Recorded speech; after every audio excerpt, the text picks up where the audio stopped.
la Parsha Bo, la Torá habla sobre las 3 últimas plagas que Akadosh Baruj Hu trajo sobre Mitzrayim. Tal como explica el Rabenu Bejaye, que la gematría de Bo es 3, Bet Aleph, 2 Bet Aleph 1, para insinuar que la Perashá relata 3 de las 3 últimas plagas de las 10 que recibió Egipto. La novena y penúltima plaga que trajo Hashem Yitbaraj sobre Egipto fue la plaga Makat Hoshech, es decir, la oscuridad. Rashi nos explica que esta plaga consistió que durante 3 días los egipcios no podían verse entre ellos en lo absoluto, y que posterior a los primeros 3 días, la oscuridad aumentó a tal nivel que los egipcios ni siquiera podían moverse de su lugar. La Torá en el libro Shemot, en el libro Éxodo, capítulo 10, versículo 21, escribe lo siguiente: Vayehi Hoshech al Eretz Misraim, Veyamesh Hoshech, y hubo oscuridad sobre Egipto y luego se puso más oscuro aún.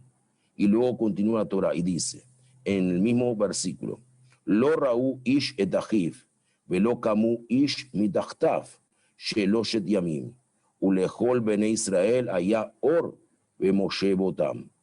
Ninguna persona vio a su prójimo y nadie pudo pararse de su lugar durante 3 días, y en cada casa de Am Israel había luz. Rashi trae la explicación del Midrash sobre la palabra Beyamesh, que Sheaya Kaful Umuchpal Be'af Ad Sheaya Bo Mamash. Es decir, la oscuridad llegó a ser tan densa que era posible tocarla con las manos. ¿Y cuánto era el espesor de la oscuridad? Preguntan los Jajamim. Trae el Midrash que dinar Zahav, como una moneda de oro. Preguntan los Mefarshim, los comentaristas, ¿por qué el Midrash comparó la grosura de la oscuridad que había en ese momento, de la densidad, con una moneda de oro? ¿Acaso no hay otras cosas con las cuales se puede comparar el grosor, como por ejemplo con un dedo de la mano o con una aceituna? Trae el Pele Yoetz, el rabino Eliezer Papo, que el Midrash nos viene a enseñar que nuestra vida es algo lleno de luz. Por ende, si es que alguien de nosotros de repente comienza a ver que la oscuridad y la niebla están llenando su vida, debe saber que aquello proviene de una sola cosa, aquello que proviene del hecho que estamos viendo frente a nosotros, un dinar zahav, una moneda de oro, plata, dinero. En otras palabras, aquello viene del hecho que estamos demasiado enfocados en lo material. Un dinar zahav es algo propenso a oscurecer la vida de la persona. Debemos saber que el dinero, si bien puede ser una herramienta muy potente para hacer el bien en este mundo, al mismo tiempo posee el peligro de ser la raíz de todo mal. Es capaz de ingresar en la persona un veneno causándole caer en cosas tan graves como el odio y el celo. Puede causar que la persona caiga en divisiones y peleas con su prójimo, como por ejemplo entre un hombre y su mujer, o entre una persona y su prójimo. El materialismo es un obstáculo grueso y también algo propenso a oscurecer la vida de la persona, alejándolo de la alegría y la paz. Dice Rabbi Israel Salant, quien fue el fundador de todo el movimiento de Musar, que cuando una persona ve con sus 2 ojos, ¿qué ve? Ve luz y bellezas, esplendor y pureza. ¿Es cierto? ¿Y qué sucede si es que se tapa los 2 ojos con 2 monedas? Automáticamente se convierte en un ciego, ya que se le crea una oscuridad frente a los ojos. Incluso el hombre más sabio del mundo, si es que es sobornado con dinero, toda su sabiduría desaparece, pasando a considerarse como un ciego en la oscuridad. ¿Dónde lo vemos? La misma Torá lo trae en el libro de Devarim, en el libro de Deuteronomio, en el capítulo 16, versículo 19. Ki ashohad y haber eneja jamim, visalev divrei tzadekim. Dado que el soborno cegará los ojos de los sabios y pervertirá la palabra de los justos. Dice el Hidushé Arim, respecto al verso que continúa diciendo nuestra perashá, después del versículo que relata la plaga de la noche, es decir, la plaga de la oscuridad, el Makat Hoshech, donde nos dice, Lo Raú Ishet Ahiv, cada persona no lograba ver a su hermano, que esta es la oscuridad más grande que hay. Es decir, que cuando una persona ve frente a sus ojos moneda de oro, La oscuridad puede llegar a ser tan grave que aquella persona puede inclusive dejar de ver a sus hermanos. El enfoque en el dinero genera división y pelea entre hermanos. Una persona puede ser capaz de pasar a llevar cualquier tipo de hermandad que tenía con su prójimo, con su hermano, cuando se trata de dinero, llegando incluso a estafarlo si es que es necesario. Eso lo trae la misma Mishnah en el tratado Avot, en Pirkei Avot, Ética de los Padres. En el capítulo 4, la Mishnah 21, Rabbi Eliezer Akapar Omer, Akiná be'atavá be'kavot, motzim et adam min haolam. Rabbi Eliezer Akapar dice, la envidia, el deseo y el honor sacan a cualquier persona de este mundo. Sin embargo, cuando la persona remueve el dinereza af de enfrente de sus ojos, entonces, ¿cómo sigue el versículo? Ulejol bene Israel allá or bemoshebotam. Y en toda casa de Israel había luz dentro de su hogar. Es decir, cuando la persona logra remover el enfoque solamente del dinero en su vida y controlar su ambición, logra llenar su vida de luz y paz. Una vez había 3 socios sobre el mando de una cadena importante, comercial, bastante grande, bastante de gran conocimiento, que durante años llevaban operando y manejando el negocio de forma muy unida y con mucho éxito. Sin embargo, algo sucedió y comenzó entre ellos una guerra infernal. Todo el amor que se tenían se convirtió en un odio punzante y desagradable. Por algún motivo, uno de los conocidos, quien se había enterado de esta guerra que se ató, le pidió a Rav Yosef Mugravi si acaso podía hablar con ellos, por lo que el Rav los invitó a su casa y cuando llegaron les dijo, señores, quiero relatarles una historia y de esta historia que les voy a relatar seguramente van a entender por qué los llamé para esta reunión. Había un hombre de Am Israel que vivía en condiciones tan apretadas que ni siquiera se podía encontrar una moneda en su bolsillo. Sin embargo, su situación no era algo que atentara en contra de su alegría de vivir. Era un hombre a quien se le podía asignar el apodo Sameach Bejelko, feliz con lo que tenía.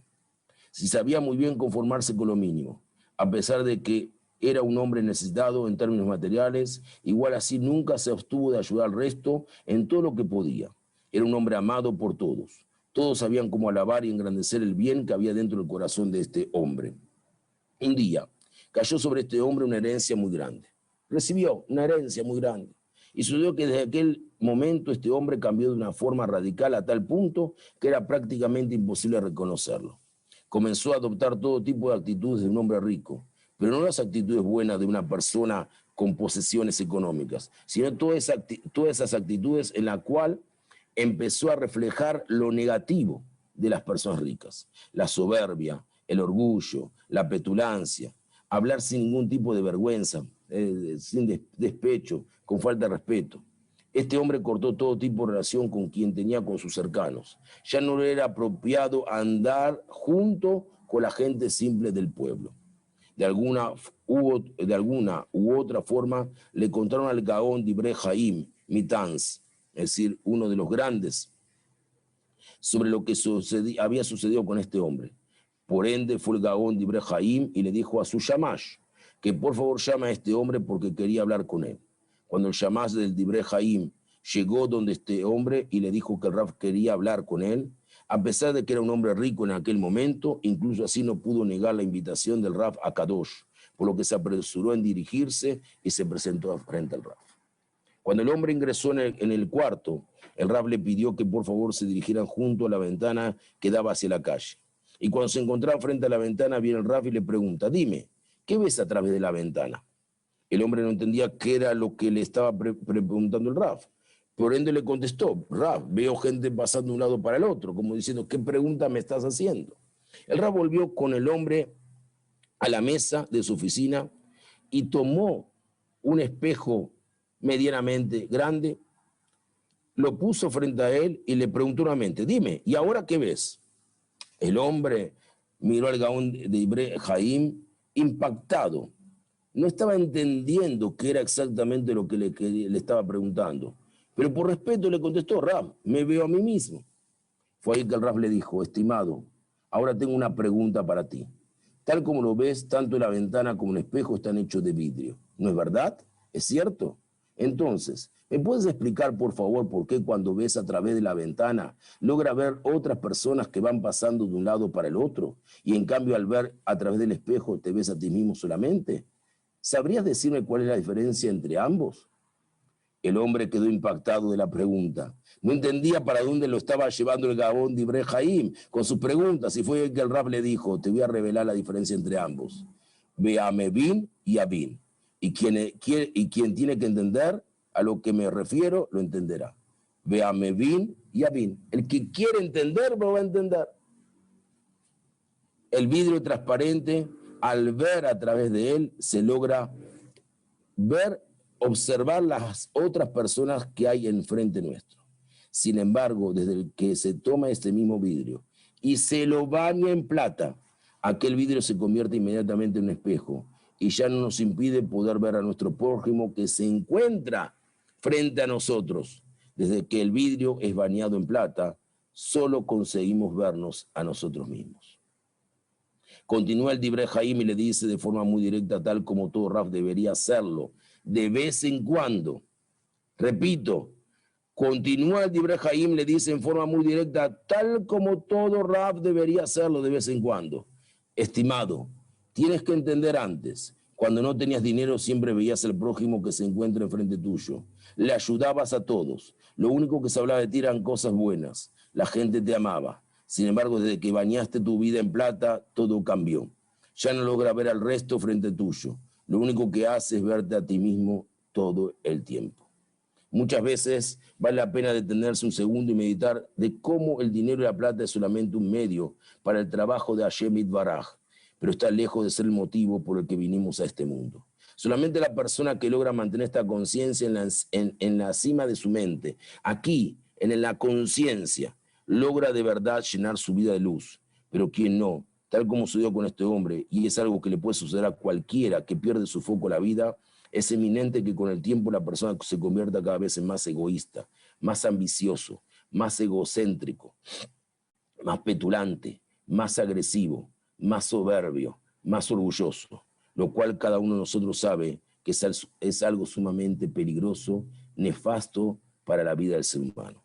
Existe un versículo en la Torá, en el libro de Barim, en el libro de Deuteronomio, capítulo 4, versículo 39, que es en la Parsha Beit Hanan, si no me equivoco, donde también lo leemos esto antes de Tisha B'Av, que lo leemos en la mañana de Tisha B'Av, y también lo leemos en la Parashá Beit Hanan después de Tisha B'Av, que lo decimos 3 veces al día al finalizar la tefilá, cuando recitamos Alenu Shabeach.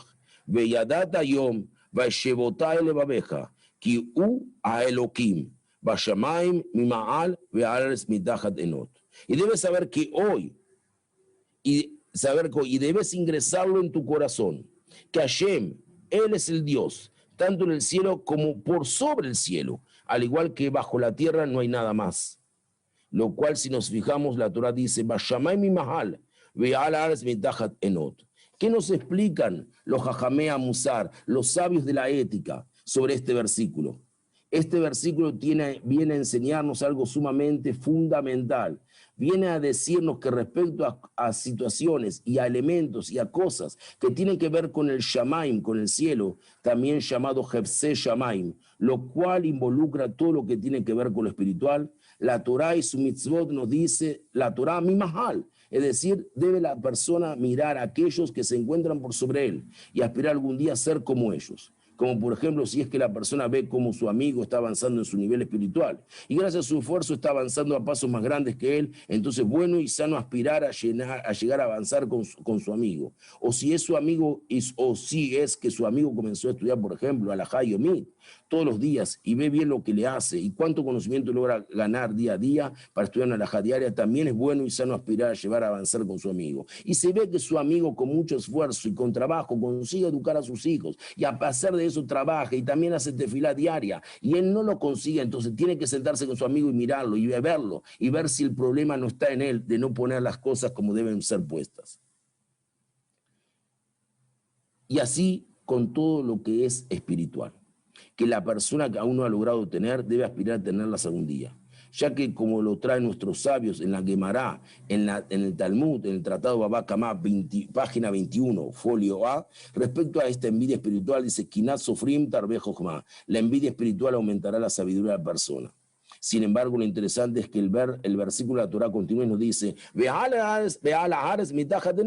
lo cual quiere decir que con respecto a cosas que tienen que ver con Haaretz, con la tierra, con lo material, con las cosas mundanas, es decir, debe la persona solamente mirar lo que está por debajo de él y concentrarse solamente en lo que tiene y no caer en mirar tras la cortina de su amigo, ya que quien mira tras la cortina de su amigo, al final se daña a sí mismo porque lo lleva por un camino de ambición desmedida que no lo deja ser feliz.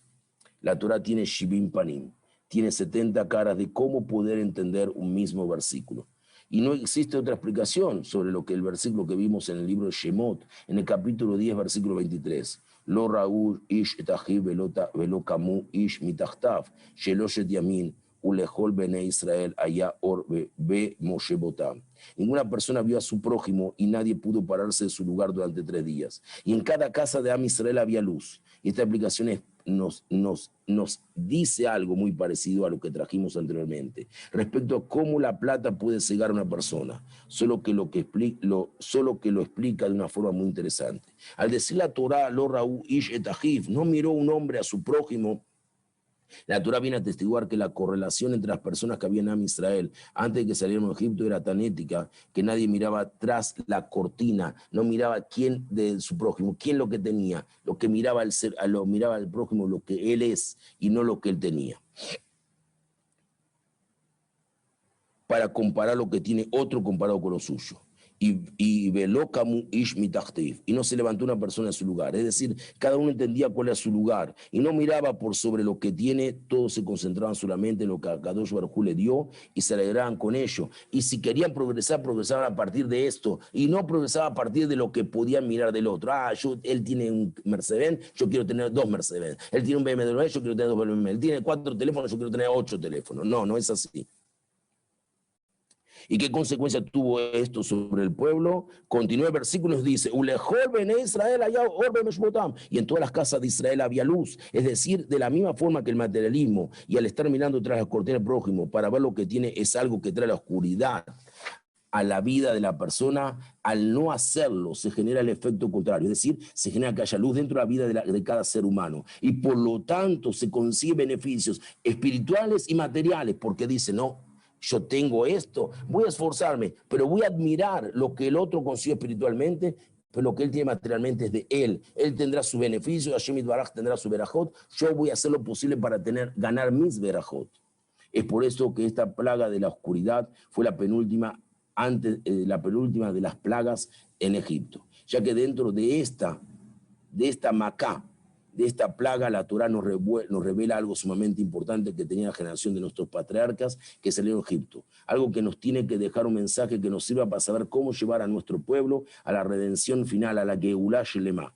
Y viene la Torah y nos dice, en otras palabras, que la redención de Egipto sucedió cuando cada uno de Am Israel estaba en un nivel espiritual en donde podían ver la luz de su propio hogar y no traían oscuridad a su vida, mirando lo que tiene el prójimo. Esta actitud es la clave para la redención individual, para la Geulá Pratit y la Geulá global, Klali, en la vida de cada uno de nosotros. Poder ver la luz que hay en nuestra vida y transmitir eso a nuestros hijos. Que Hashem Yitbaraj nos dé el mérito de siempre ver la luz en nuestras vidas. Que tengamos todos Shavua Tov Umeboraj. Amén. Muchas gracias, Rab, por todo. Bueno, 2 minutos, la verdad que nos pasamos, no quise estudiar hoy Megilá porque como no están las otras personas, entonces no quiero no quiero avanzar y después todos los demás estén atrasados, si no van a hacer algo. Vamos a rápidamente una alajá para terminar. 10 personas que se puede compensar o completar una repetición del oficiante. 10 personas que rezaron separadas y luego se reúnen en un sitio no tienen el estatus de minyan, ya que rezó cada uno por su cuenta y por lo tanto no pueden pronunciar la repetición por parte del oficiante. Así dice el Ritbaz en Mishnah Berurá 69.1, Kaf HaChaim 1. Barjú se puede completar al final del rezo para quienes llegan tarde, como se puede ver varias veces que lo hacemos en la tefilá. Si entre las personas hay uno que no rezó, después de la bendición de Ishtabaj, podrá recitar medio Kadish y decir Barjú. Al llegar a la Amidá, que recite las 3 primeras bendiciones en voz alta y los demás que le sumen a la Kedushá. A esto se le llama rebanar el Shema, es decir, purez al Shema. Es decir, que esto es rebanar el Shema, quiere decir que nos está dando el Shema y la Amidá juntas, están dando la fuerza del concepto de tefila. De la misma forma, en el caso del rezo de Minjá, que no rezó la plegaria de la Amidá, que recita Shrei, Kadish y luego las 3 primeras bendiciones de la Amidá en voz alta. En la situación de quien llega tarde al servicio, si hay 9 que están dispuestos a responderle, que rece solo hasta Ishtabaj, y cuando recite Kadish y Barjú, cuando llega a la Amidá, que diga las 3 primeras bendiciones en voz alta, y de esa manera podrá tener mérito de recitar la Kedushá. Por ejemplo, ahí una persona llega